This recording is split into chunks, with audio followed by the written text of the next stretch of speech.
Fundur bæjarstjórnar Reykjanesbæjar nr. 718 haldinn í Ráðhúsi Reykjanesbæjar þann 5. maí árið 2026 klukkan 17 hér með settur. Viðstaddir eru bæjarfulltrúarnir Hjörtur Magnús Guðbjartsson, Sigurrós Antonsdóttir, Halldóra Fríða Þorvaldsdóttir, Róbert Jóhann Guðmundsson, Díana Hilmarsdóttir, Helga María Finnbjörnsdóttir, Guðbergur Reynisson, Margrét Sandes, Alexander Ragnarsson og hér rétt ókomin Margrét Þórarinsdóttir. Einnig sú sem stendur hér í forsæti Guðný Birna Guðmundsdóttir. Hér viðstödd Hrefna Gunnarsdóttir ritari bæjarstjórnar og Kjartan Már Kjartansson bæjarstjóri. Á dagskrá bæjarstjórnar í dag eru 8 mál, fundargerð bæjarráðs frá 22. og 30. apríl, fundargerð stjórnar Eignasjóðs frá 16. apríl, fundargerð Lýðheilsuráðs frá 21. apríl, fundargerð Íþrótta- og tómstundaráðs frá 21. apríl, fundargerð Menningar- og þjónusturáðs frá 24. apríl. Svo eru við að taka fyrir mál 6, akademíureitur, svar við fyrirspurn. Í 7. máli tökum við fyrir sveitarstjórnarkosningar þann 16. maí 2026, kosning undirkjörstjórnar og svo að lokum ársreikningur Reykjanesbæjar 2025 til síðari umræðu. En kæru bæjarfulltrúar, þá hefjum við hér bæjarstjórnarfundinn okkar og byrjum á fundargerðum bæjarráðs frá 22. og 30. apríl en orðið laust fundargerðirnar.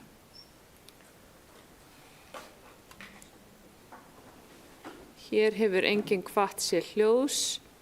Þeir sem samþykkt geta fundargerðir bæjarráðs vinsamlegast gefið merki.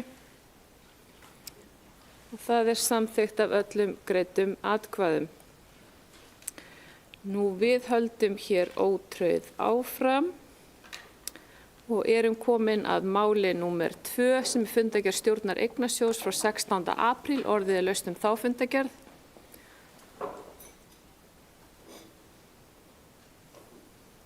Hér hefur, formaður bæjarráðs Halldóra Fríða Þorvaldsdóttir, gjörðu svo.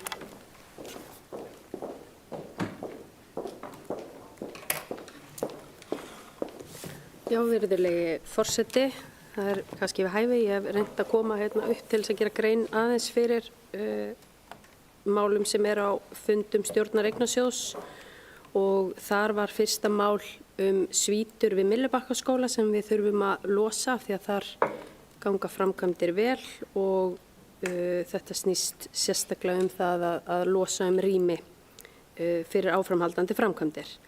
En bæjarráð hafði fengið þetta líka til umfjöllunar og það lá fyrir hjá stjórn Eignasjóðs tillaga að ein svíta verði staðsett við gervigrasvöll við Reykjaneshöll og önnur verði nýtt sem viðbótar húsnæði við Öspina sem sérhæft námsúrræði við Njarðvíkurskóla og það var samþykkt þarna á þessum fundi.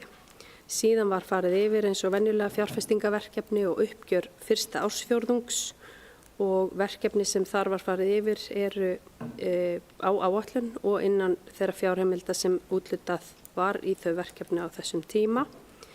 Einnig var farið yfir viðhaldsframkvæmdir og það sama á við þar en af því að við erum alltaf að reyna svona að styrkja verkferlan okkar að þá var líka fjallað það að það eru ákveðnir hlutir sem hafa verið settir inn í viðhald sem að eiga betur heima mögulega á öðrum lyklum. Þannig að núna þegar við förum í fjárhagsáætlunarvinnuna að þá var deildarstjóra eignaumsýslu falið að ræða við sviðsstjóra fjármála- og stjórnsýslusviðs að skipta viðhaldi og rekstri á sitthvort bókhaldslykilinn til þess að þetta sé bara enn gagnsærra.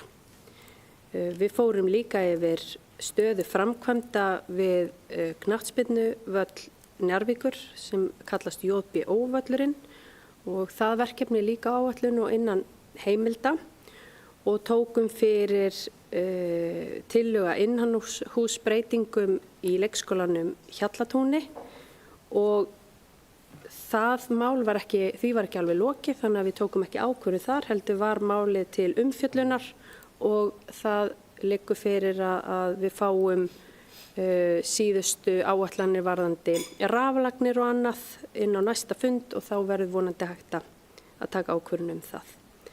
En þetta var svona það helsta.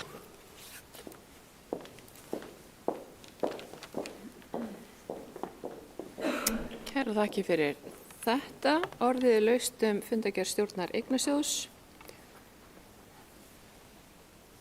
Hér hafa ekki fleiri hvatt sér hljóðs sem samþykkt geta fundargerðina vinsælaskefimerki og það er samþykkt af öllum greiddum atkvæðum. Þá er þriðja mál hér á dagskrá, það er fundargerð lýðheilsuráðs frá 21. apríl síðastliðinn, orðið er laust. Sigurrós Antonsdóttir, gjörðu svo vel.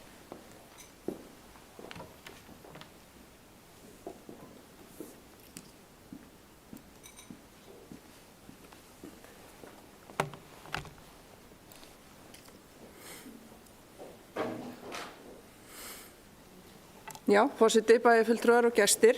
Ég kem hingað upp vegna fundargerð lýðheilsuráðs 21. apríl síðastliðinn sem, já, mér finnst þetta vera alveg mjög áhugaverð ráð og mjög mikilvægt fyrir okkar samfélag.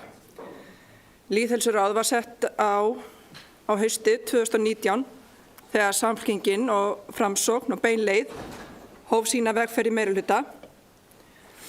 En núna er staðan uppi að einhverju flokkar sem bjóða sig fram núna í vor eru með það á stefnuskráni að leggja það niður ef þau komast í meirihluta, sem mér finnst bara miður.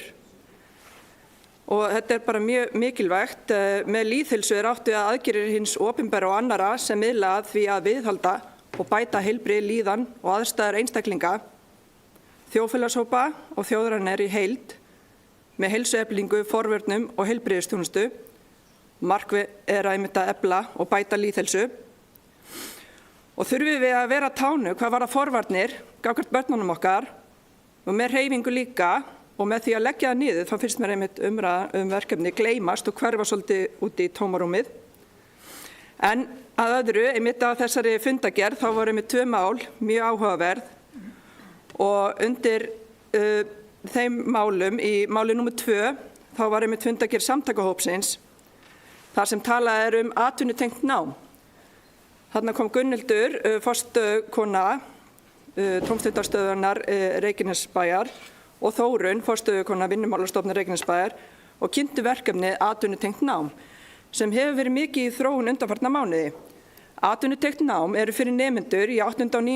og 10. bekk sem þurfa stuðning í daglegu skólastarfi, hafa af einhverjum sökum fundið fyrir áskorunum í námi og sýnt merki vanlíðunar í skólaumhverfinu og hafa áhuga að læra í gegnum verklag, verkefni og kynnast atvinnulífinu snemma. Þetta er til að stuðla að bættri líðan nemenda með því að efla jákvæða sjálfsmynd, sjálfstraust og trúa eigin getu. Efla hæfni nemenda í góðum vinnubrögðum, ábyrgi þátttöku í verkefnum og jákvæðum samskiptum. Framkvæmdin námi fer fram á vinnustöðum sem eru valdir út frá áhugasviði nemenda. Þar með talið þá er það þannig að stundataflan nemenda er aðlögð í samræmi við fyrirkomulag atvinnutengt náms og hámarksfjöldi vinnustunda eru 16 klukkustundir á mánuði. Reykjanesbær greiðir nemendur laun og samkvæmt launatöflu Vinnuskóla Reykjanesbæjar.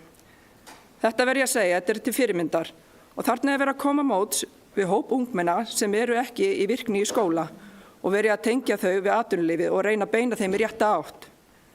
Takk fyrir að hugsa í lausnum og hvetji fyrirtæki á svæðinu að taka vel á móti þessum ungmennum. Og síðan var líka í sömu fundargerð, mál nr. 4, það var forvarnadagur ungra ökumanna. Það er árlegur forvarnadagur ungra ökumanna sem haldinn er í tómstundamiðstöð Reykjanesbæjar og það var haldið núna síðast þriðjudaginn 14. apríl. Þar eru nemendur á fyrsta ári í Fjölbrautaskóla Suðurnesja sem taka þátt og markmið með verkefninu er að auka öryggi í umferðinni, fækka umferðarslysum og vekja ungmenni til umhugsunar ábyrgð því sem fylgir að fá bílpróf.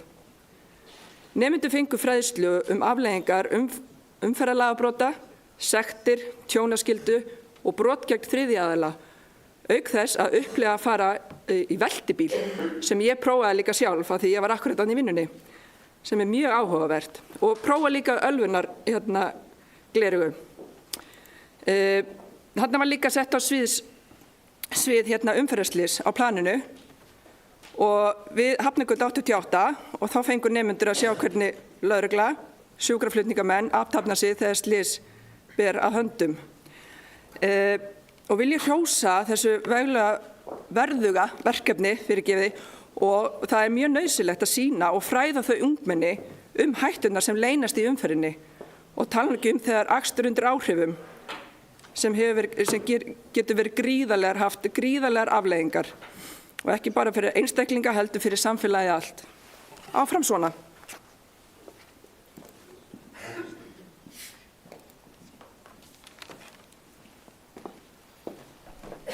Kærar þakki fyrir þetta.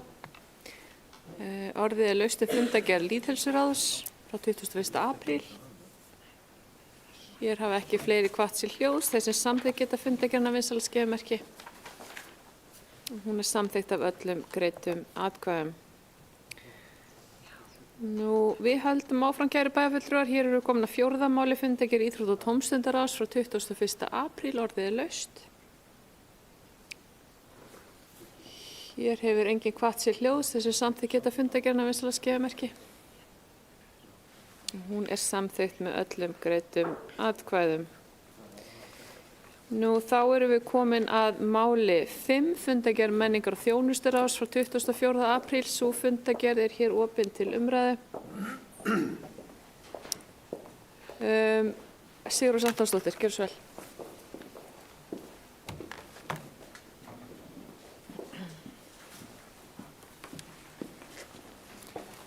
Frú forseti, bæjarfulltrúar og gestir.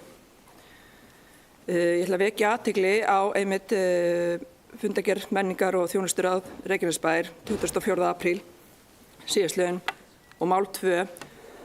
Þarna voru umsóknir styrki vegna viðburðahalds í Hljómahöll og þarna fengu 10 einstaklingar eða hljómsveitir sem sagt af 11 umsóknum styrki.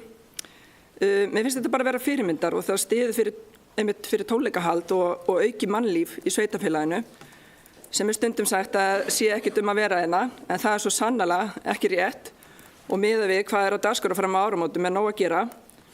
Og styrkirnir eru í mismunandi formi, þá langar mér aðeins að fara inn með leyfi forseta undir fundargerðinni. Þá var akkurat umsóknir eða hvern og einn styrk. En mér langaði bara svona aðeins að stikla á stóru. Eins og einn sem ætla að nýta hljóðmann sem þekkir til hópsins og uppsetningar hans, tæknifólk til að stýra ljósum. Á meðan húsni er veitt þá geta hljómsveitir einmitt aflast tekna við innkomu á miðasölu. Síðan er líka afmælistónleikar Fjölbrautaskóla Suðurnesja og öllum boðið að koma þangað frítt. Það er einmitt í haust. Og það er einmitt sagt að umsögn að viðburðurinn er til að styrkja ímynd Reykjanesbæjar. Ég vil einmitt lengi, svo er það einn einstaklingur sem er sem setti fram sína umsögn og þá langar mér aðeins að vitna í hann.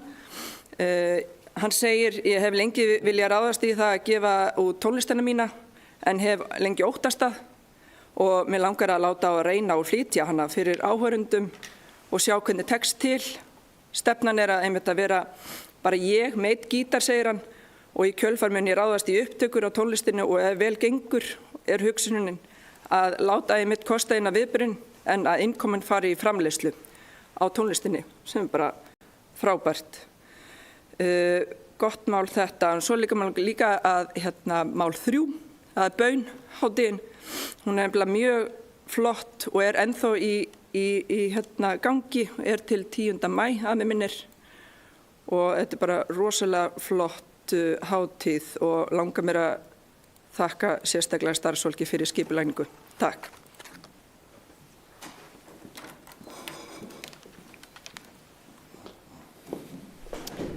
Kæra þakki fyrir þetta. Forseti vil taka hér undir sér í lagi máli 2, Hljómahöll styrkir til viðburðarhalda. Það er mjög gleðilegt að þessi góða hugmynd styrkin er að nýtast menningarlífin okkar hér í Reykjanesbæ. Að þarna er hægt að sækja styrk til að halda sína viðburði í frábæru Hljómahöllin okkar og við fögnum þeirri góðu aðsókn sem er í styrkina. Þetta er mikilvægt til að styðja menningu og sér í lagi ungt listafólk með því að fá þetta tækifæri að koma fram í þessu stórkostlega húsi. Varðandi mál 3 vill forseti einnig hrósa listahátíð barna sem verður að segja er stórkostleg hátíð hér í bæ. Hún lengist sífellt þegar við höldum hana og það er, maður sér barna hrúuna út allan bæ í alls konar viðburðum.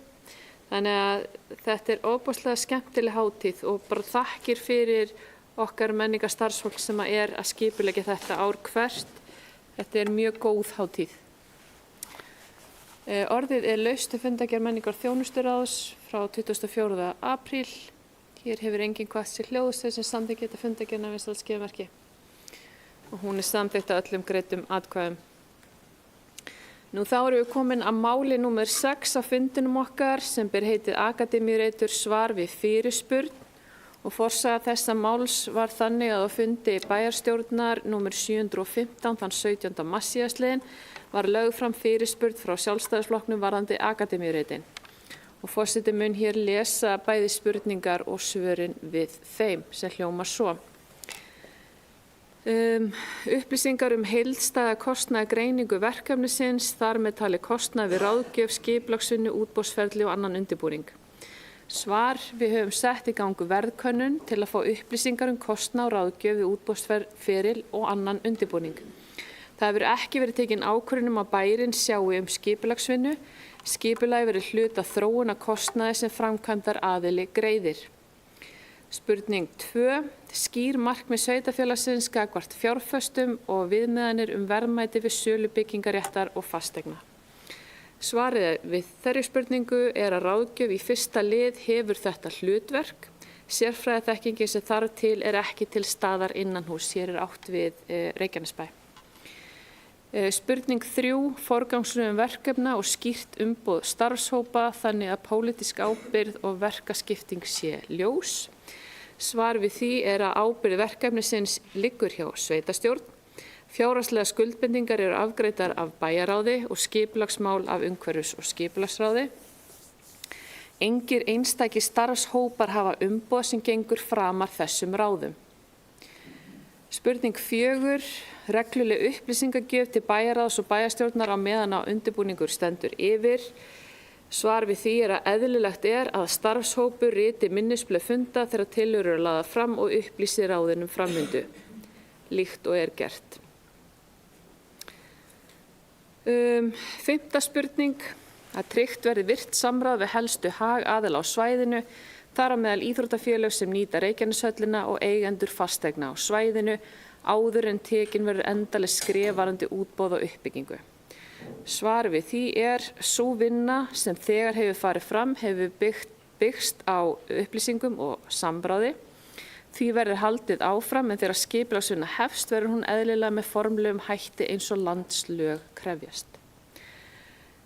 Nú, orðið laust mál númer 6. Hér mál verið að svara fyrirspurn, þannig að hér þarf ekki samþykktar við.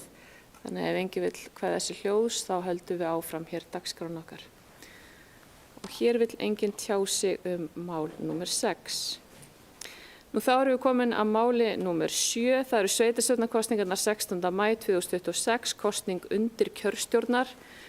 En kæru bæjarfulltrúar, í gögnunum ykkar undir málinu listi yfir 45 aðila og 7 til vara sem tillaga sem undir kjörstjórn í sveitarstjórnarkosningunum okkar sem fer fram þann 16. maí næstkomandi.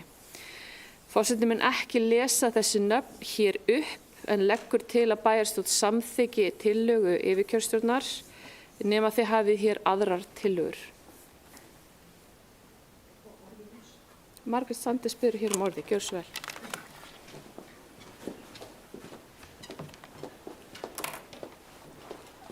Forseti, bæjarfulltrúar, góðir gestir. Ég ger akkurat enga athugasemd við þessar tillögur og ekki með nýjar tillögur, en það sérstakt að þegar við erum að kjósa undirkjörstjórn, hvort það sé bara hreinlega heimilt að vera með nöfn. Ég sá til dæmis Elín Gunnarsdóttir stendur þarna. Elín Gunnarsdóttir, hvað haldið að séu margar Elínar Gunnarsdætur í Reykjanesbæ? Ég held að það þurfi að vera allan að kennitala með eða eitthvað svoleiðis, en ef þetta löglegt svona þá bara samþykki þetta, en ég vil bara beina þessu til að það eðlilegt að fá að vera með nánari upplýsingar allan til að aðgreina fólk, þannig að við séum þá að samþykja rétt fólk inn í undirkjörna.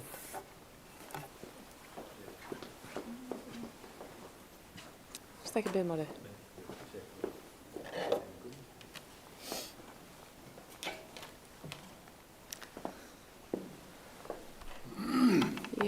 Bæjarfulltrúi Margrét Sanders, takk fyrir þína athugasemd. Forseti minnist þess að þegar við höfum afgreitt þetta áður þá kemur þetta svona fram.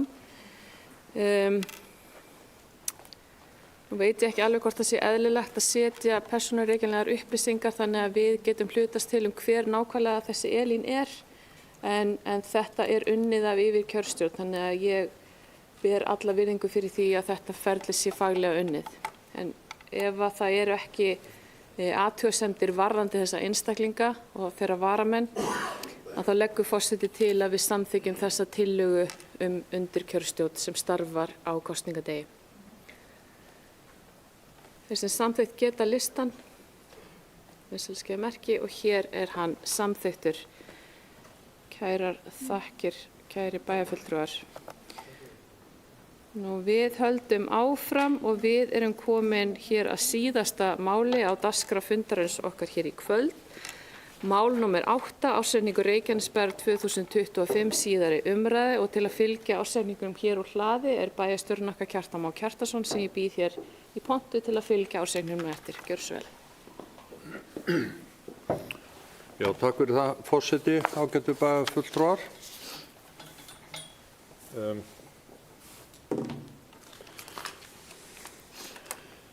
Hér nú lagður fram fyrir bæjarstjórn til annarar og síðari umræðu, annars vegar ársreikningur A-hluta bæjarsjóðs og hins vegar samantekinn ársreikningur samstæðu A- og B-hluta Reykjanesbæjar fyrir árið 2025. Og í B-hlutanum eru fyrirtæki eins og Reykjaneshöfn, HS Veitur, Fráveita Reykjanesbæjar og fleiri þannig rekstrarfélög. Drög að þessum ársreikningi voru fyrst lögð fram á 1560. fundi bæjarráðs þann 16. apríl síðastliðinn, hvar þeim var svo vísað í endurskoðun og til fyrri umræðu á 717. fundi bæjarstjórnar Reykjanesbæjar þann 21. apríl síðastliðinn.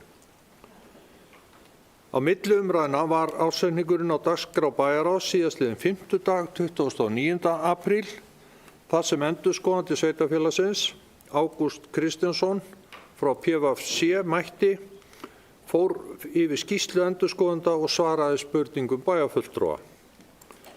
Ágúst staddur hér á kaffistofunni inni, ég sá hann þar áðan, þannig að þau eru í húsinu. Fundurum hefur gengið hraðar en kannski búist á við, en þau eru hér í húsi. Ásamt Regínu Fanníu Guðmundsdóttur, sviðsstjóra fjármálasviðs, og Þorgeiri Sæmundsyni, deildarstjóra reikningshalds, og eru við fjögur saman tilbúin að svara spurningum bæjarfulltrúa ef einhverjar eru. Eftir að reikningurinn var lagður fram til fyrri umræðu á síðasta bæjarstjórnarfundi þann 21. apríl síðastliðinn hefur ekkert það komið fram sem kallað hefur á breytingar á reikningnum, svo reikningurinn hér lagður fram til annarar umræðu alveg óbreyttur fyrir utan smávægilegar lagfæringar og orðalagi í skýringum. Þá ganga þau í salinn. Ég fór nú vel yfir skýrslu bæjarstjórnar og skýringu 25 við fyrri umræðu, svo ég sleppi því í dag en stikla þess í stað á helstu stærðum. Og hefst nú lesturinn. Útsvarstekjur bæjarsjóðs á síðasta ári námu 21,8 milljörðum og hækkuðum 2,1 milljarð frá árinu 2024. Framlög úr jöfnunarsjóði sveitarfélaga námu samtals 3,6 milljörðum og hækkuðum rúmar 190 milljónir á milli ára. Þjónustutekjur lækkuðu hins vegar 1,3 milljarða milli ára, fóru úr 4,4 milljörðum í 3 milljarða, og skýrist sú breyting fyrst og fremst að við tókum út öll áhrif vegna nýja hjúkrunarheimilisins. Það var bara inn og út framlög ríkisins sem voru áður færð í þjónustutekjum, og þetta 1,3 milljarður og sem fellur út á báðum stöðum, þannig að það skýrir þessa breytingu. Með smávægilegum eignatekjum og söluhagnaði fastafjármuna sem var gömul bifreið námu heildartekjur bæjarsjóðs 28,5 milljörðum og hækkuðu 700 milljónir á milli ára. Heildartekjur samstæðunnar námu hins vegar 42,3 milljörðum og munar þar mest að þjónustutekjur HS Veitna og Reykjaneshafnar bætast við ásamt hærri eignatekjum og söluhagnaði fasta fjármuna. Rekstrargjöld A-hluta bæjarsjóðs námu samtals 26,3 milljörðum og skiptast þannig að 14,5 milljarðar fóru til launa og launatengdra gjalda, 1,1 milljarður í hækkun lífeyrisskuldbindinga, 7,8 milljarðar í vöru og þjónustukaup og 2,8 milljarðar í styrki og framlög. Samtals hækkuðu rekstrargjöld A-hluta bæjarsjóðs 1,2 milljarða á milli ára. Rekstrargjöld samstæðu A- og B-hluta námu hins vegar 34,4 milljörðum og hækkuðu tæpa 2 milljarða frá árinu undan. Þetta þýðir að rekstrarniðurstaða A-hluta bæjarsjóðs fyrir afskriftir var jákvæð 2,2 milljarða og samstæðunar A- og B-hluta jákvæð sem nemur 8 milljörðum. Að teknu tilliti til fjármagnsliða, tekna og gjalda og afskrifta var rekstrarniðurstaða A-hluta bæjarsjóðs jákvæð 440 milljónir og samstæðunar A- og B-hluta jákvæð 2,2 milljarða.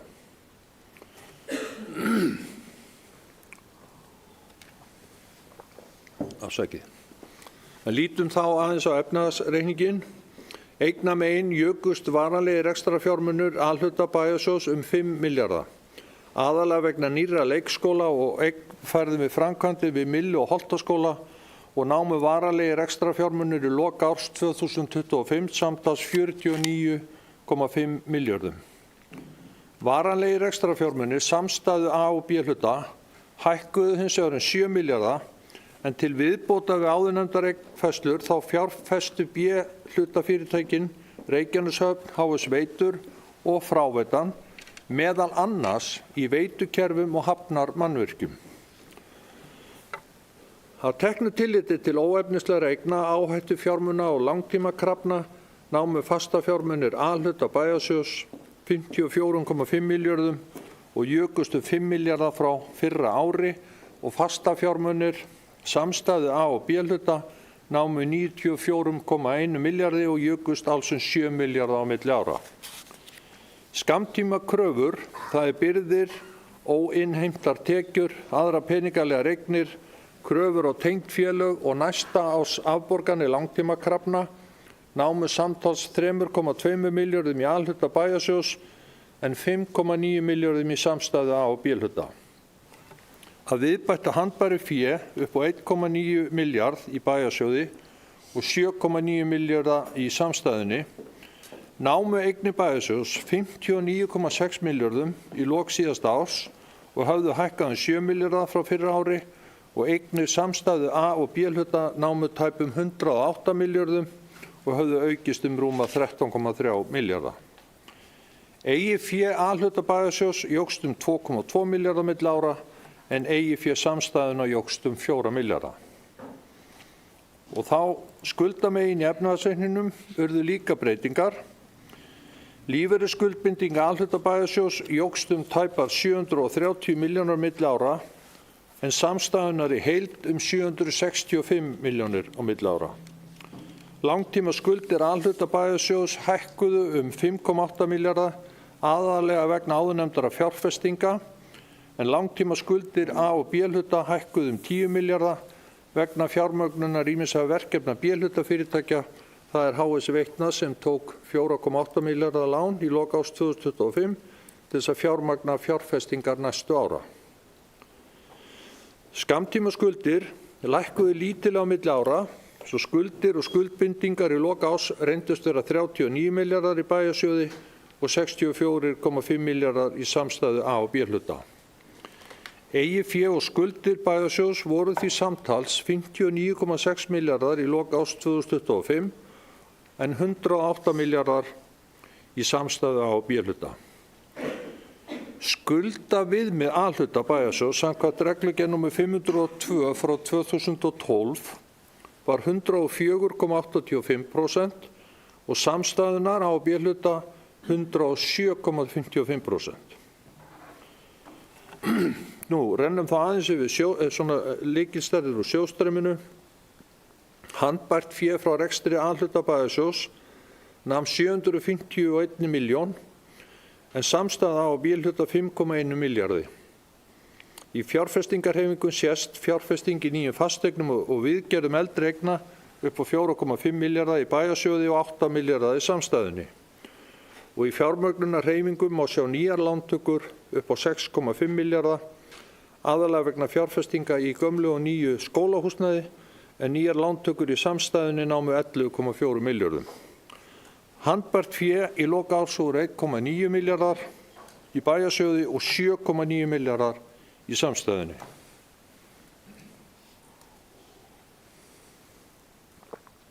Forseti, ágætu bæjarfulltrúar. Þetta er síðasti ársreikningur sem ég legg fram í minni tíð sem bæjarstjóri Reykjanesbæjar og er gríðarlega stoltur yfir þeim árangri sem við höfum náð á tímabilinu, þar að segja síðustu 12 árum. Lækkun skuldaviðmiðs, miklar fjárfestingar og margvísleg uppbygging á mörgum sviðum talar sínu máli. Ég vil þakka þeim bæjarfulltrúum sem ég hef unnið með á þessum 12 árum sem að ég hef gegnt þessu starfi, en líka starfsfólki, stjórnendum og síðast en ekki síst íbúum Reykjanesbæjar fyrir frábært samstarf. Sérstakar þakkir fær Regína Fanný Guðmundsdóttir, sviðsstjóri fjármála og stjórnsýslusviðs og hennar góða samstarfsfólk fyrir þétt utanumhald bæjarkassan. Einnig deildarstjórar og forstöðumenn allra stofnana og vinnustaðar Reykjanesbæjar sem hafa tekið virkan þátt í að rétta skútuna við. Virðulegur forseti, ég hef lokið máli mínu en við erum tilbúin að svara spurningum eins og ég sagði áðan. Þau eru komin hér í salinn, fjármálastjóri, endurskoðandi og deildarstjóri reikningshalds. Kærar þakkir, Kjartan Már, og takk fyrir hlý orð og takk fyrir þína góðu vinnu. Þú hefur staðið vaktina vel með endurreist þessa sveitarfélags og það er gleðilegt að þetta sé þinn jákvæði síðasti ársreikningur hér fyrir Reykjanesbæ. En orðið er laust ársreikning 2025. Nú forseti vil lesa hér upp bókun meirihlutans varðandi ársreikningin sem hljóðar svo: Meirihluti bæjarstjórnar fagnar þeirri sterku og jákvæðu rekstrarniðurstöðu sem fram kemur í ársreikningi Reykjanesbæjar fyrir árið 2025. Niðurstaðan er umtalsvert betri en áætlanir gerðu ráð fyrir. Rekstrarniðurstaða bæjarsjóðs var jákvæð 440 milljónir, samanborið við áætlaðar 186 milljónir króna. Í samandreiknum reikningi A og B hluta nam jákvæð niðurstaða 2254 milljónum króna en áætlanir gerðu ráð fyrir 1357 milljónum. Þessi árangur skýrist fyrst og fremst af sterkari tekjugrunni en gert var ráð fyrir, sérstaklega vegna aukinna útsvarstekna sem endurspegla bæði jákvæða íbúaþróun og öflugt atvinnulíf. Heildartekjur samstæðunnar námu 42,4 milljörðum króna á móti rekstrargjöldum upp á 34,4 sem skilar 8 milljarða króna rekstrarafgangi fyrir afskriftir og fjármagnsliði. Meirihlutinn leggur áherslu á að auki veltufé frá rekstri hafi verið nýtt með ábyrgum hætti til nauðsynlegrar uppbygginga innviða og viðhalds, ekki síst vegna mikillar fólksfjölgunar og brýnna verkefna í skólahúsnæði og í öðrum eignum sveitarfélagsins. Fjárfestingar voru umfangsmiklar á árinu, samtals 4,5 milljarðar krónar fyrir bæjarsjóð og 7,9 milljarðar í samstæðunni sem undirstrika framtíðarsýn og uppbyggingu til lengri tíma. Efnahagur sveitarfélagsins er sterkur með heildareignir samstæðu upp á 108 milljarðar króna og traust sjóðstreymi, þar sem hreint veltufé frá rekstri nam 7,7 milljörðum króna. Þá hefur tekjuþróun á hvern íbúa verið jákvæð, þar sem skatttekjur og framlög jukust í 1.033.000 krónur á íbúa miðað við 954.000 árið áður. Skuldaviðmið bæjarsjóðs er 104,85% og samstæðunnar 107,55%. Meirihlutinn telur að þessi niðurstaða staðfesti ábyrga fjármálastjórn, hóflega tekjuáætlun og markvissa forgangsröðun í þágu íbúa. Sveitarfélagið stendur vel undir skuldbindingum sínum þrátt fyrir áframhaldandi uppbyggingu og krefjandi rekstrarumhverfi. Meirihlutinn lítur því með bjartsýni til áframhaldandi uppbyggingar og þjónustu við íbúa Reykjanesbæjar, enda erum við ákaflega stolt af ábyrgum rekstri bæjarins. Orðið laust, kæru bæjarfulltrúar, ársreikninginn. Margrét Sanders.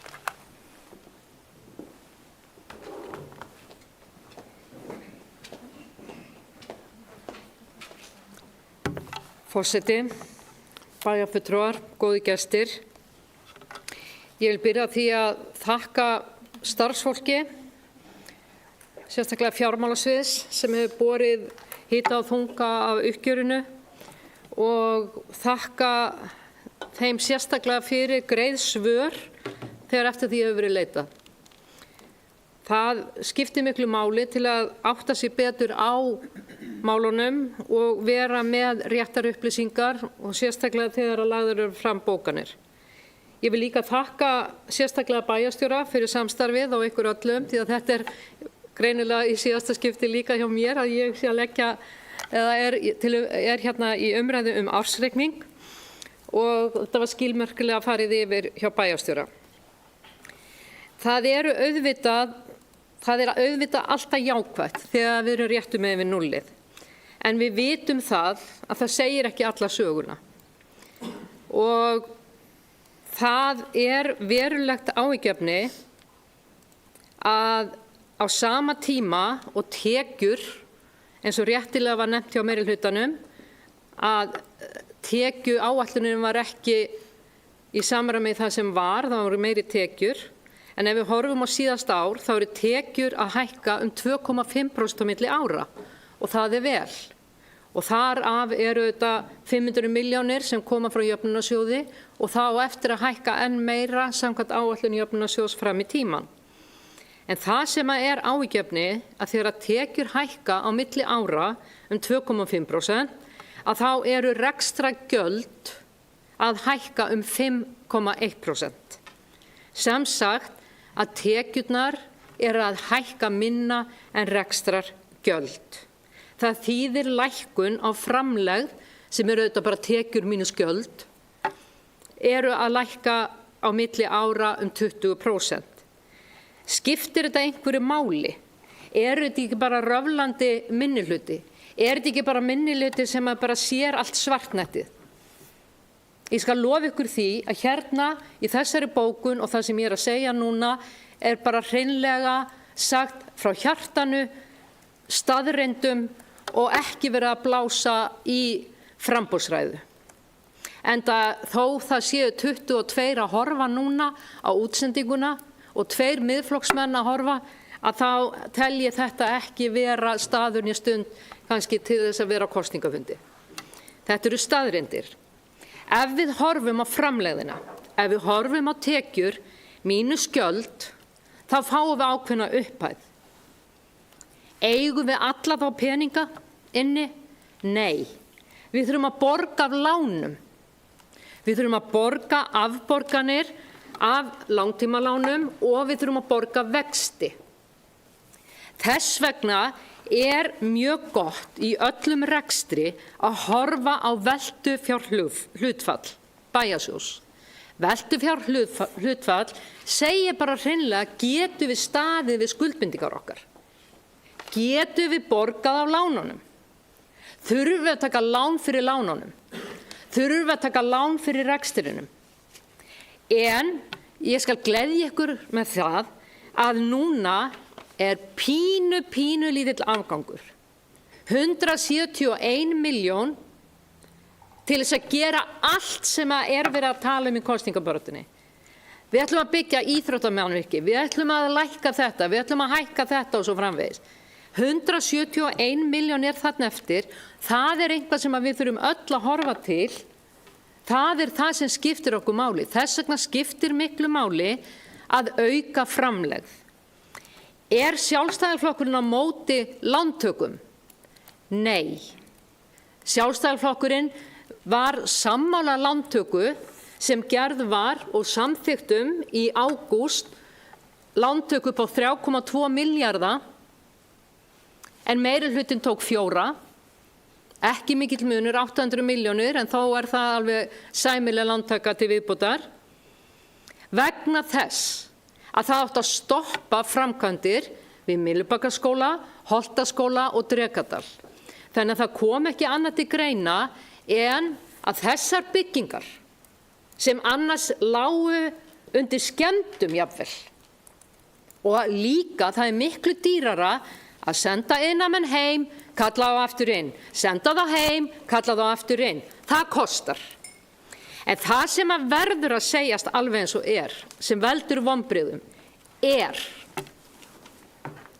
að í fjárhagsáætlun Reykjanesbæjar fyrir árið 2025 stendur lántaka fyrir árið 2025 verður 0. Hvar planið? Hvar planið? Þetta stórt mál á okkar mati. Það verður að vera öflug áætlanagerð og það þarf að vera eftirlit með framkvæmdum, það þarf að vera búið að plana hvenær ætlum við að fara í framkvæmdir, hvenær ætlum við að borga fyrir þær og hvernig þetta verður. Ekki eftir á. En við erum hér með bókun, fremur stutta, miðað við ársreikning og með leyfi forseta þá ætla ég að lesa hana hér upp.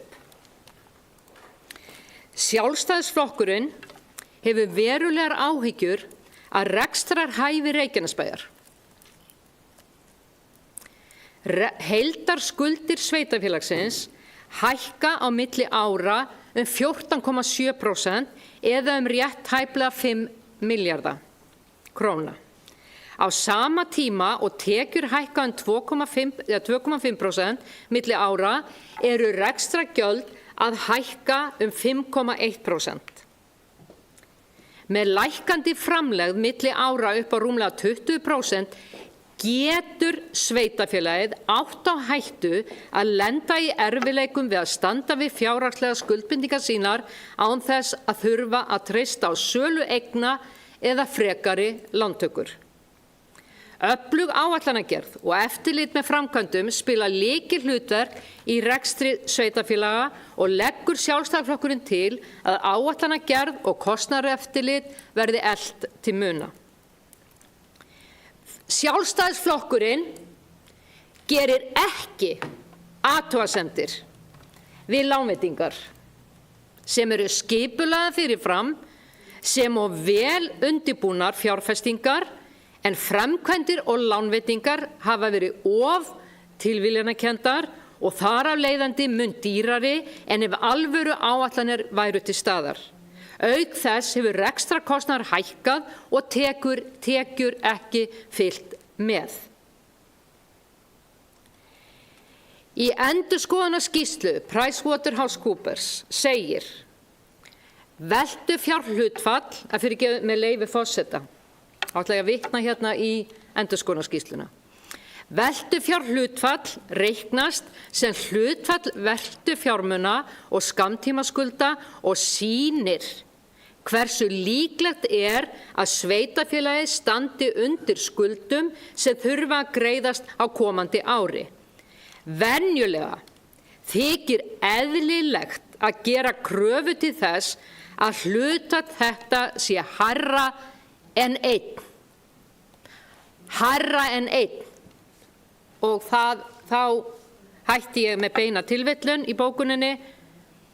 Nú veltufjárhlutfall Bæjarsjóðs Reykjanesbæjar í árslok 2025 0,53 og hefur verið undir 1 síðustu 5 ár sem bendir til þess að Reykjanesbær hefur þurft og þurfi áfram að grípa til kostnaðarsamra ráðstafana í rekstri sínum til að standa undir skammtímaskuldbindingum eins og endurskoðandinn bendir réttilega á.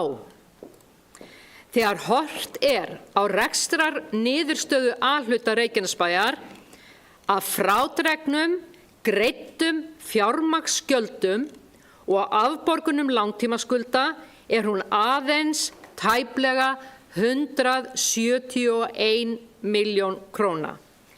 Reykjanesbær getur samkvæmt þessu ekki staðið undir neinum öðrum skuldbindingum nema greiðslu vaxta og afborgana langtímalána ekki verður breyting á rekstri sveitarfélagsins. Og undir þetta rita Margrét Sanders, Guðbergur Reynisson, Alexander Ragnarsson og Margrét Þórarinsdóttir, Sjálfstæðisflokki.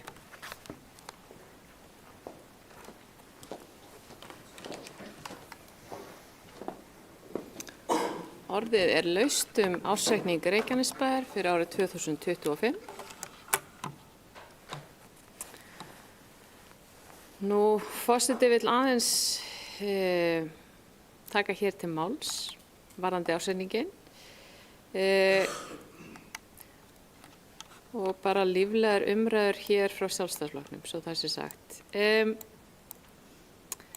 Við höfum þessi meirihluti gætt þess undanfarin 12 ár að tekjur eru hærri en gjöld.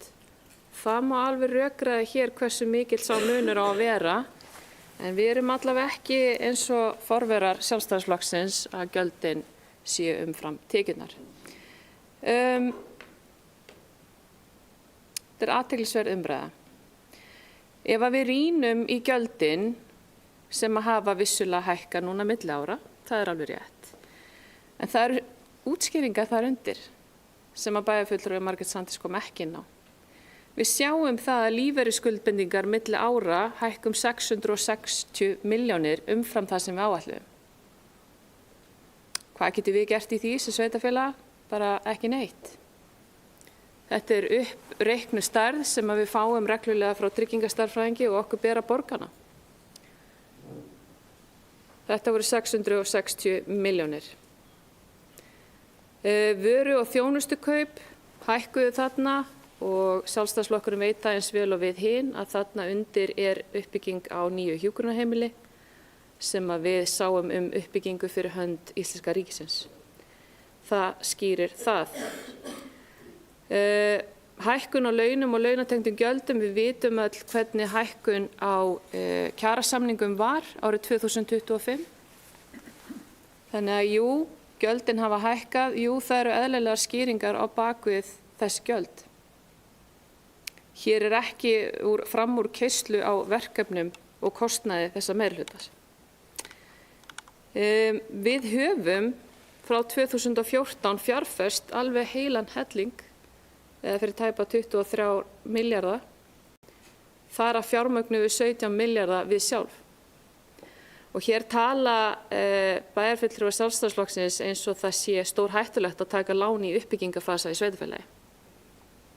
En það er samt tekið fram hér sérstaklega að þau eru ekki á móti lántöku. En það væri fá sveitarfélög sem gætu fjármagna sig án lántöku. Við erum með 3 tekjustofna. Við vitum það öll. Við höfum verið duglega að lækka fasteignaskattinn undanfarin 9 ár. Annars væri við tekjuhærri. Þannig að það liggur alveg fyrir. Hér var talað íþróttamannvirki. Ég gerir ráð fyrir að hér sé að tala fyrirhugaða uppbyggingu við afreksbraut.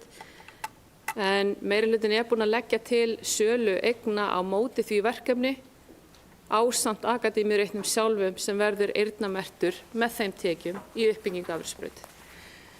Þannig að hér er ekki verið að lofa út í loftið, hér er verið að fjármagna stórt verkefni til fjölda ára og við erum með tekjuhugmyndir á móti. Stoppa framkvæmdir og senda fólk heim. Við störfum eftir fjárhagsáætlun eins og þið öll vitið. Við gerum hana á haustin og við lifum eftir henni allt árið eftir. Við ráðgerðum í fjárfestingar tæplega 1800 milljónir. Þegar sá peningur var að klárast, þá tókum við fyrir, eins og við vitum öll, umræðu í bæjarráð og bæjarstjórn hvort að eðlilegt væri að hækka lántöku til að halda áfram með 3 verkefni. Leikskólan í Drekadal og grunnskólan okkar 2, sem hafa verið í byggingu í mörg ár. Þannig að já, meirihlutinn tók 4 milljarða í lán til að halda áfram þessum framkvæmdum og það er vel. Og forseti mun standa við það. Lántaka áætlun 2025 var áætlun 0. Við höfum rætt þetta. Við gerum ráð fyrir lántöku á árinu 2024 sem að mallaði yfir á 2025. Það kom fram í ársreikningum, eins og þið viti fullvel. Ég ætla ekki að fara yfir stærðir hér. Bæjarstjóri fylgdi ársreikningnum mjög vel yfir. Hann er jákvæður. Við hljótum að geta fagna því að við erum að skila afgangi þegar við erum í uppbyggingafasa, þegar við erum að taka á móti 1000 íbúum á ári og þegar hér liggja fyrir óskir og kröfur viðhald og uppbyggingu allt sveitarfélagið. En varðandi veltufjárhlutfalli sérstaklega, að þá rýndi ég önnur sveitarfélög á höfuðborgarsvæðinu og það er í Kópavogi 0,4. Það er í Garðabæ 0,6. Það er í Mosfellssveit 0,8. Og hér er talað eins og ef við uppfyllum ekki einn að við séum að falla á prófinu. Að sjálfsögðu eigum við að berjast fyrir því að veltufjárhlutfall sé sem hæst. Við vitum það. En hér eru við sveitarfélag og við erum með verkefni sem kalla fjárfestingar og við erum ekki að reka hérna fyrirtæki með arðsemiskröfu. En við erum á réttri leið, okkur gengur vel, þetta er ánægjulegur ársreikningur og þetta er spes umræða að vera að hnýta í ákveðna stærri hérna. En Halldóra Fríða Þorvaldsdóttir, við biðjum orðið, gjörðu svo vel.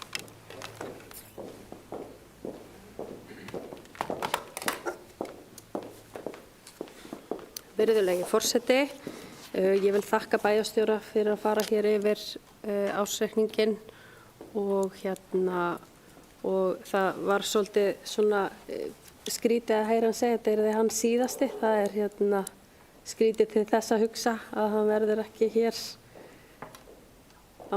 til að fjalla næstu ársreikninga eða í fjárhagsáætlunar vinnu með okkur. Já. Hér var talað meðal annars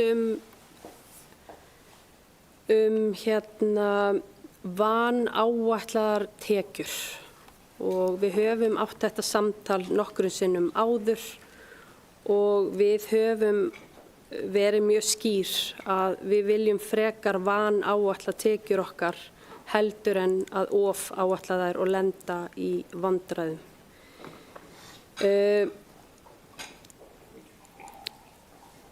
Mig langar ekkert sérstaklega að bera okkur saman við einhverja aðra þegar kemur að því hvort einhver er verri en við.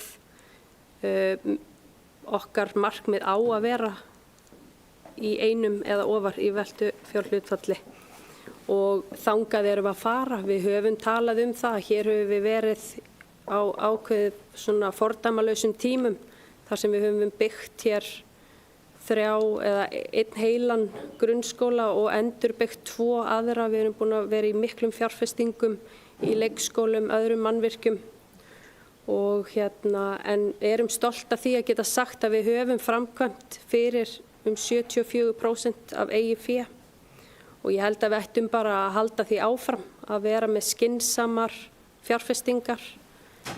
Stundum kom upp svona tímar þar sem að við þurfum að tæma 2 heila grunnskóla þar sem eru 1000 börn og á annað 100 starfsmenn og ég er ekki viss að séu mörg önnur sveitarfélög svona af svipaðri stærð og við sem hafa lent í því. Þannig að mér finnst í rauninni bara alveg ótrúlegt að við séum í þeirri stöðu sem við erum að skila af okkur núna, að við náum að skila ár eftir ár jákvæðri niðurstöðu. Þannig að ég er bara ánægð með ársreikninginn.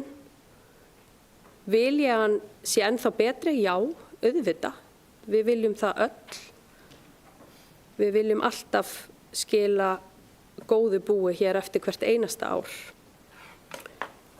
Við vitum það hér inni, eða við sem höfum verið hér í bæjarráði og bæjarstjórn, að við höfum ekki nýtt alla þær heimildir sem hafa hér verið veittar til lántöku.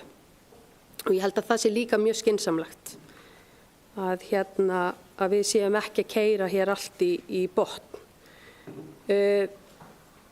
Ég studdi það að flýta framkvæmdum eins og kostu var. Og það var sérstaklega með hag þeirra sem að nýta það húsnæði sem við erum í framkvæmdum í huga. Það eru íbúar okkar sem að treysta á það að við tökum hérna ákvarðanir sem að skipta þau máli. Það er skynsamlegt, við brjótum verkið niður, við tryggjum það að við séum hérna með framleiði við 10% í hverri fjárhagsáætlun og að við séum þá að nýta það svigrúm sem við höfum til fjárfestinga og erum ekki að keyra þar og fjárfesta efni fram. Þó að það sé svolítið verið að ýja að því hér og hefur verið gert á undanförnum misserum. Fjárfestingar á síðasta ári í bæjarsjóði voru hér yfir 4,6 milljarðar. Það er ótrúlega vel að sé vikið og í samstæðunni 7,9.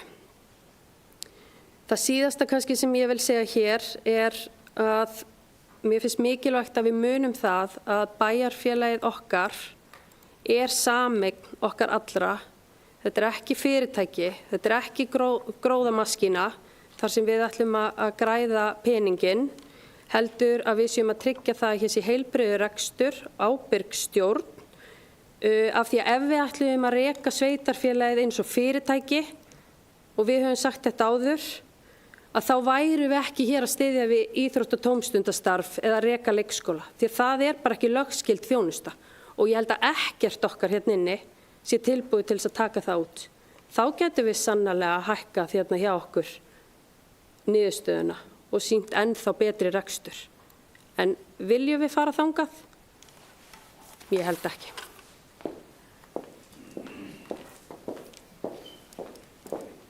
Margrét Sanders, gjörðu svo vel.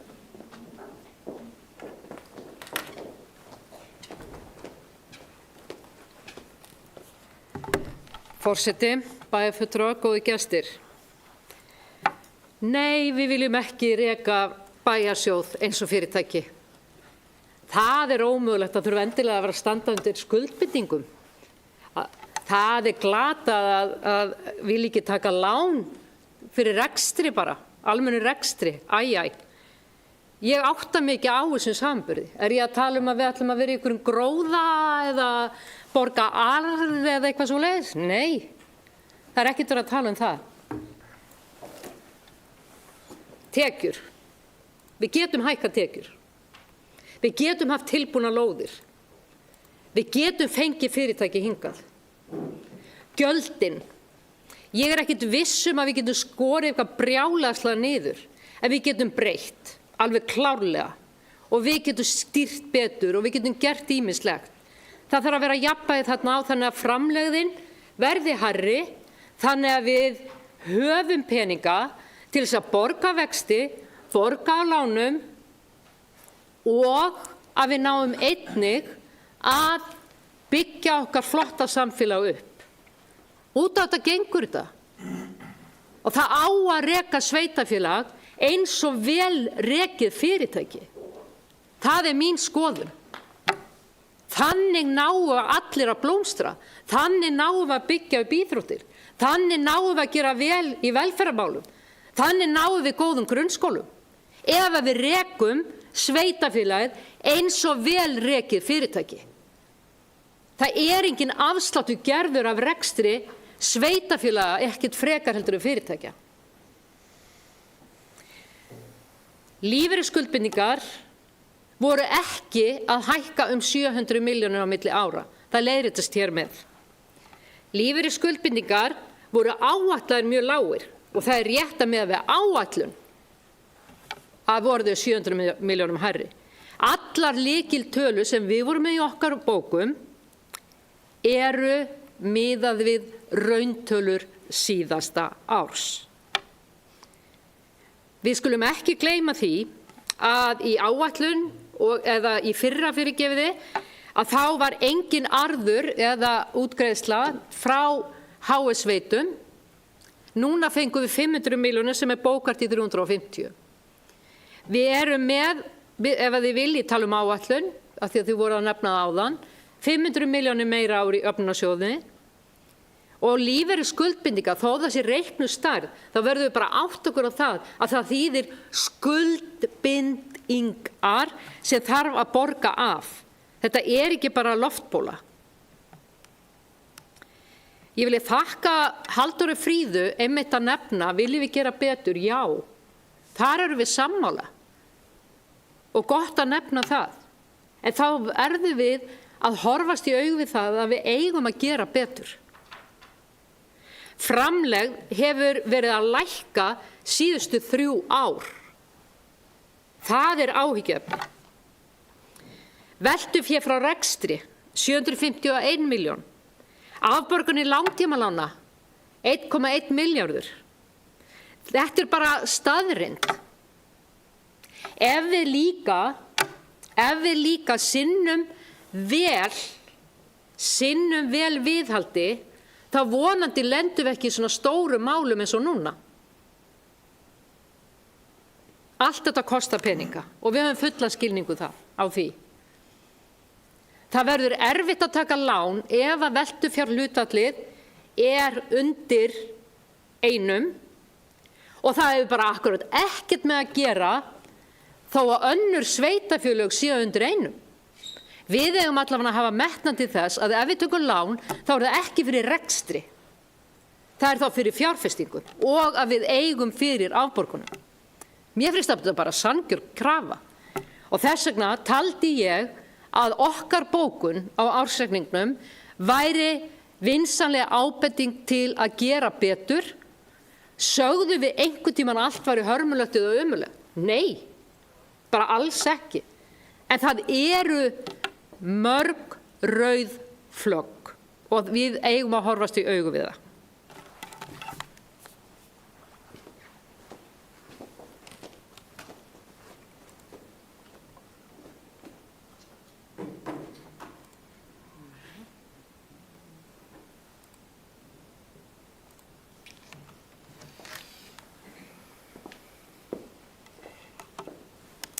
Orðið laust ársreikning Reykjanesbæjar. Kæru bæjarfulltrúar, hér hafa ekki fleiri hvatt sér hljóðs áður en að forseti fer hér í samþykkt reikningsins. Langar með að þakka bæjarstjórnum okkar fyrir velunum störf við ársreikninginn, starfsfólkinu okkar á hagdeildinni og endurskoðendunum okkar frá PricewaterhouseCoopers. Þetta fín vinna og vil forseti þakka sérstaklega fyrir það. En þá berum við ársreikninginn upp til samþykktar. Þeir sem samþykkt geta reikninginn vinsamlegast gefa merki. Hér fara 10 hendur á loft, 11. Þannig að ársreikningur 2025 samþykktur með öllum greiddum atkvæðum. Kæru bæjarfulltrúar, þá höfum við hér formlega klárað dagskrán okkar. Við munum undirrita fundargerð bæjarstjórnar rafrænt og lýsi ég því fundi bæjarstjórnar Reykjanesbæjar nr. 718 hér slitið.